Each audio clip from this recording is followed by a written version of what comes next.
Hello everyone, my name is Mark. I'm the founder of a project called the Dutch Weedburger. We're on and about for about 7 years now. We're Amsterdam based. For the ones who don't know Dutch Weedburger, no, we're not using marijuana in our food. We're using seaweed. But every time I say to somebody Dutch Weedburger, it raises an eyebrow, and without them knowing it, they're actually interested in vegan food. Which is, you know, quite something. So before I tell my story, I was just about to say that the last 3 days I've been running around as a unicorn at Carnival, Maastricht. So I'm still feeling a bit like, oh fuck, 50 people. That's a bit crazy. So whenever it goes wrong, I could always say it's the unicorn. Although I hear people laugh, me and the Prince of Maastricht, we're very close, as you can see in this picture. So yeah, you know, you just know who is in front of you. Yeah, Carnival is great. Whoever has never gone there, who is international, go to Maastricht. Don't go to Brabant. Maastricht is really nice. I see the lady in the yellow shirt saying no. She's probably from anywhere, Brabant. So this is the unicorn going off topic. There we go. This is me as a pirate, very funny. And this is a mink. And I guess this is where it started, at least my engagement into the world around me. I saw this picture about 20 years ago. A friend showed it to me. I was studying history, and I got pretty upset with all the multinationals, like ruling and destroying and polluting, etc. And then a friend of mine talks to me and he says, "Hey Mark, you're so upset with all the injustice in the world. What about the animals?" And I'm like, "What about the animals?" He's like, "There's millions of them, you know, there's 3,000 dying of them every second. And nobody, like hardly anybody, is standing up for them." And that kind of made sense because I knew what injustice was. And now somebody opened a little door. Is it going good? Yeah, Is yeah. it going good? Somebody opened a door in my brain, yeah, basically opening up a whole new level. And that quite changed my life because I wanted to do something. And now I had one of my best friends also wanted to do something. So we were with a very small crew. Doing a lot of different things in Amsterdam. First we went to do demos at the McDonald's, and later we had one of the famous international animal rights gatherings at the Overtoom OT 301 when it was just squatted.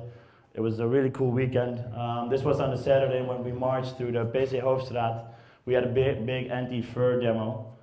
And yeah, this was my, well actually I was a marketeer, you know, I was a marketeer for the animals. I had an idea, I wanted other people to buy into the idea, or at least to think about it.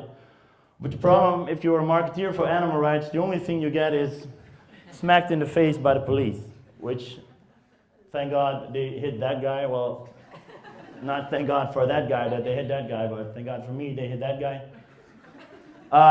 Yeah, you get smacked in the face by the police, and often you don't get paid. At least this is like late 90s, I'm 42 now. So in the late 90s, you know, if you wanted to do something, you could either join Greenpeace, hand out leaflets, or go on the rubber boats. There was like no social companies, no social enterprises. There was no such thing as sustainability. So there was even no internet, I believe. So it's basically, I'm like a dinosaur, I guess, after this pitch about how old I am.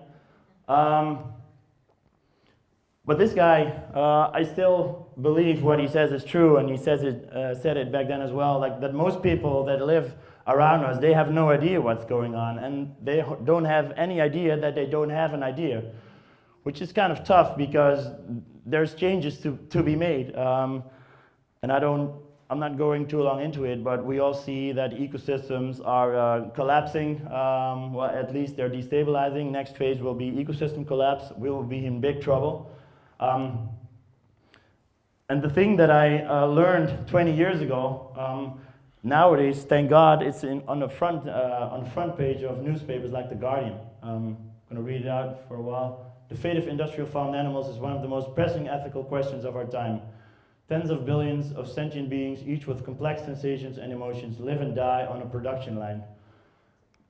Now that's ethical, you know, and when I first heard about it, I was angry. I got very pissed off, and this was at that same demo, you know. There was this guy from the fur shop, and he came out, and we were like, "Rah," you know, standing in front of him. We didn't touch him, you know. We had some, how do you say that? Principles, veganism.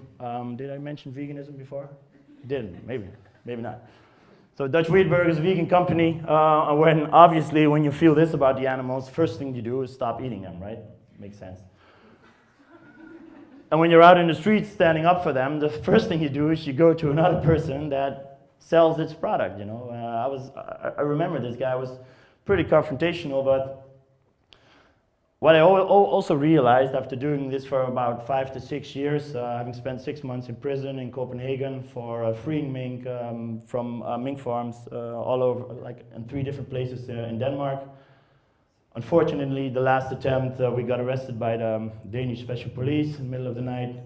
We were sentenced to 6 months, which was really boring. I never want to go to prison again.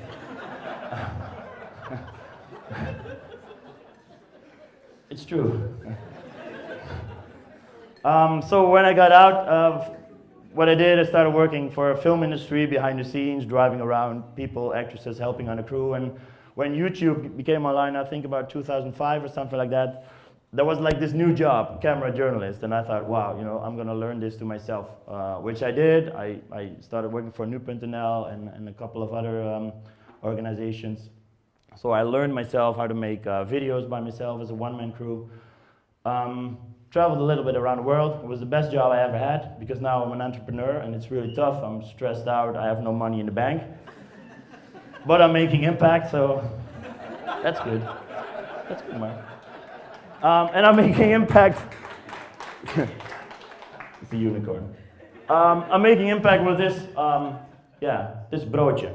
I think product is always such a stupid name. A product in the market. So I have a broodje. It's really nice.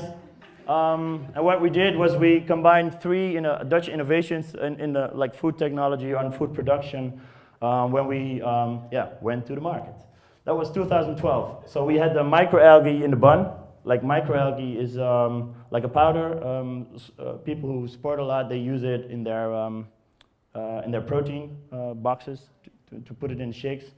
Chlorella, spirulina, stuff like that. We have it in the bun. Cool thing about the microalgae is that we eat fish because we need fatty acids from the fish, but the fish gets the fatty acids from the microalgae.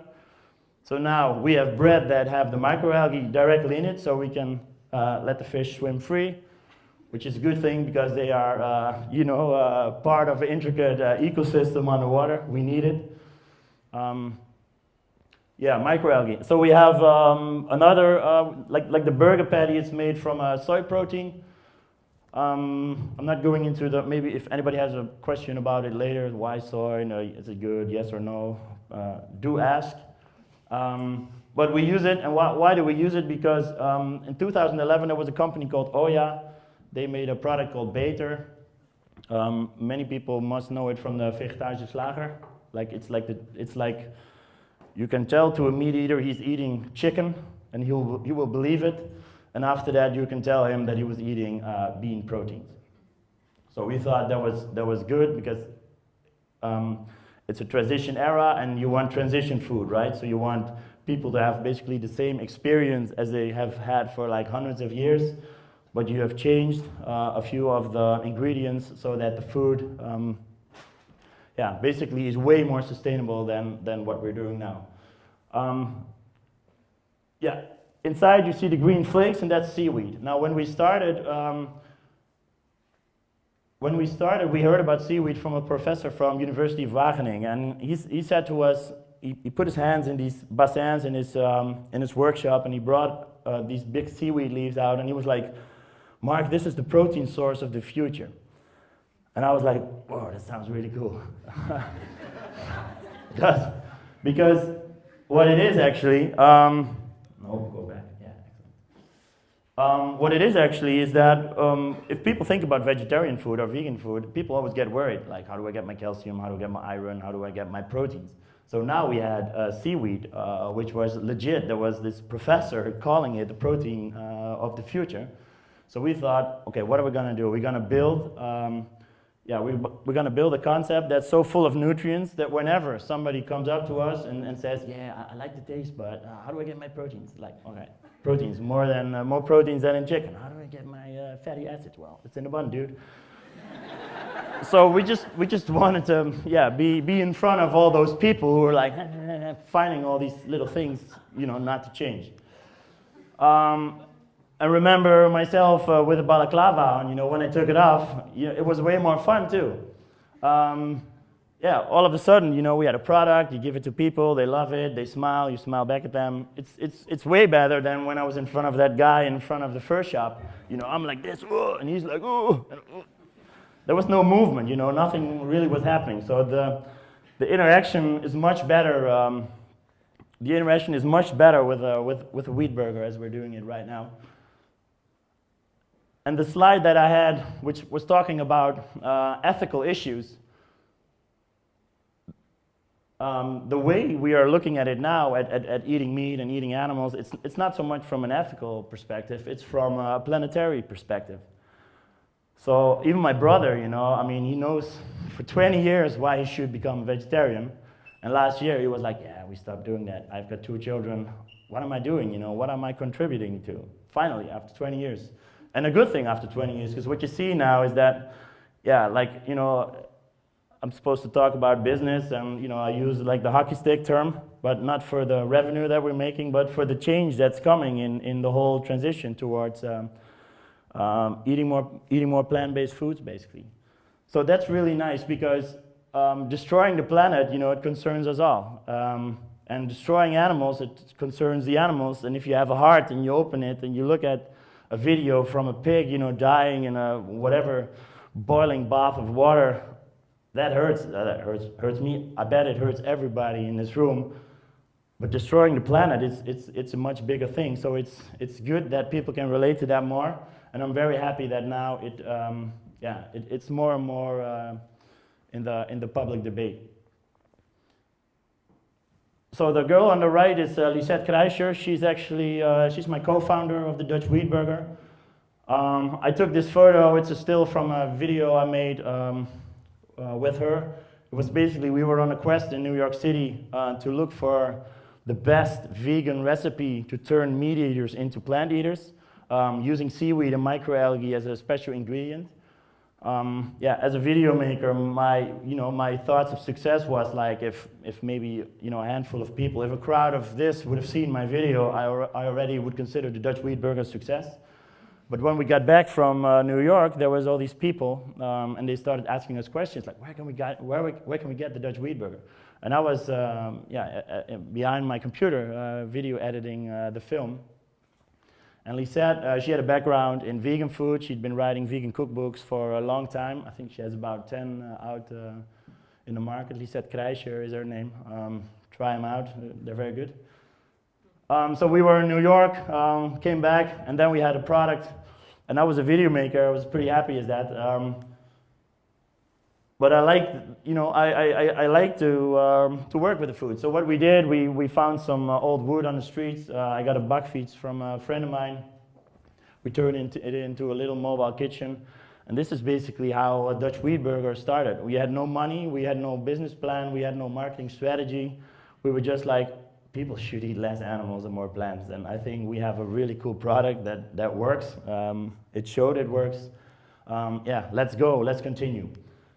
So here's a little blink forward to down the rabbit hole last year. We did a pitch in Amsterdam North. We won about 20,000 euros and we bought a sea container. So we wanted to have like a unit that was as big as, for example, Pepsi or Red Bull or any other big brand put on that event. With a like really solid, well, it's like 4,000 kilos of steel in it, so it's pretty solid, I would say.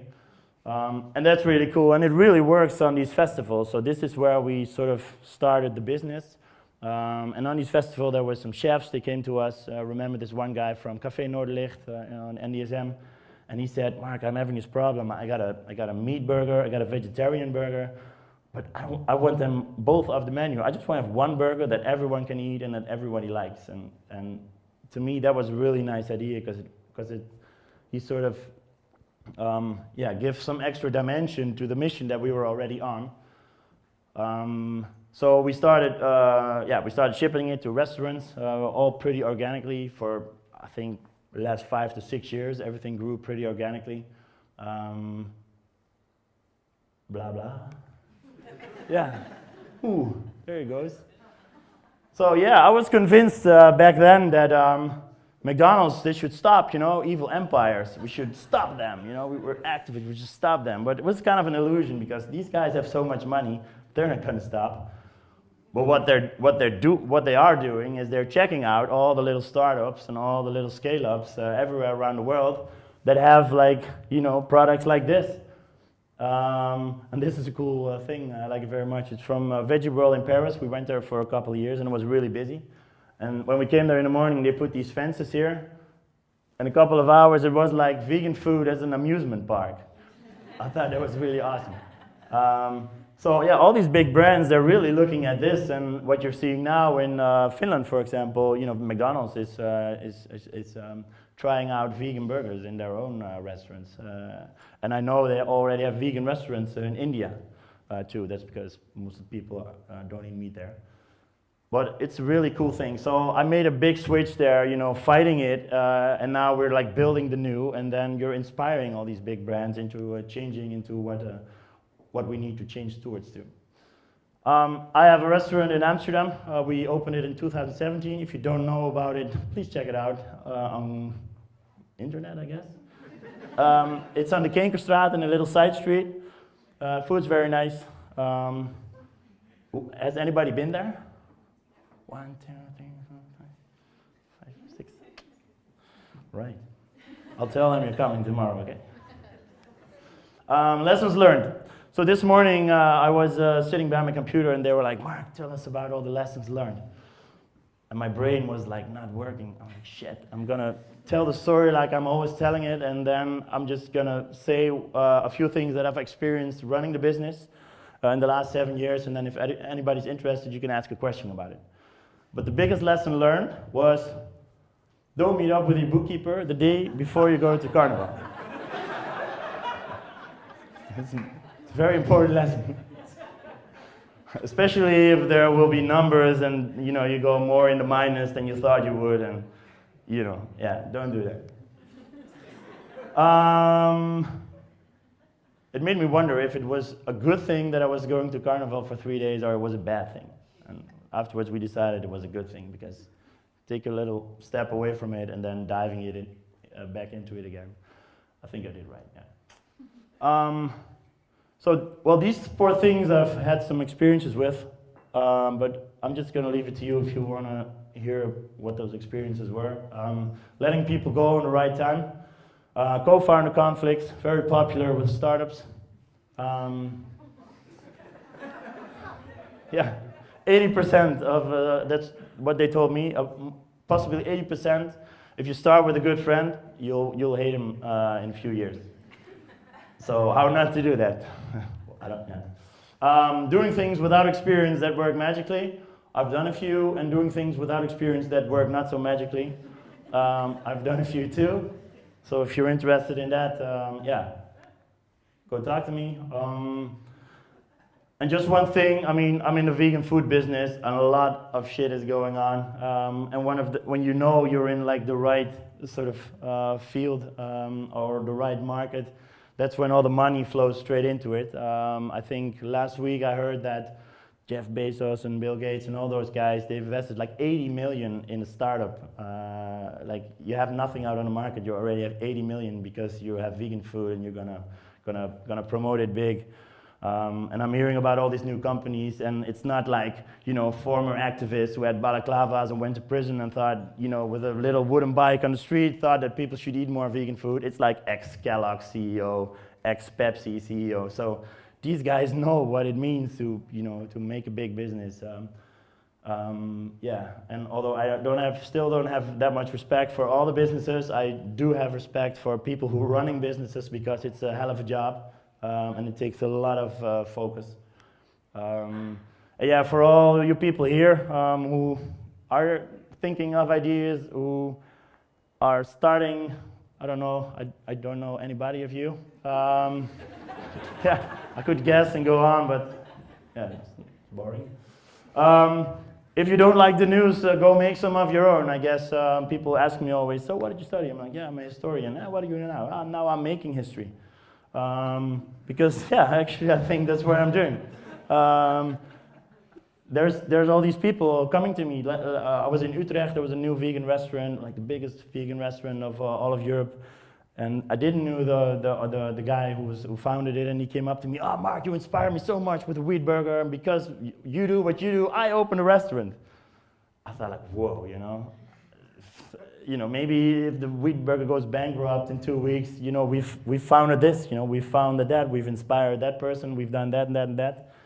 I mean, I think it's, I don't know, what word should I use? I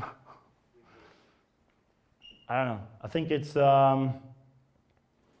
it's stupid to just say that success, that success of your business is pure financially, or that success is how big it grows. I think success is maybe you do just one small tiny thing, and maybe that's all you can do. And if you do that the best you can, that's the best you can do, and just go out and go do that, and don't worry about millions and gazillions and all those things that are in all those books and stuff like that. I'm not dissing your book, by the way. I haven't read it, so I don't know if it's in there. But yeah, I mean, just start, I remember there were some people, they were like, Mark, you're never going to make it, the product is too expensive, and people, they don't want vegan, and blah, blah, blah. And we're still here, 7 years, we're doing it, and I think we have a big influence everywhere. And if you're hungry tomorrow, from Wednesday to Sunday, we're open. Go get some, and go make some history of your own. Thank you.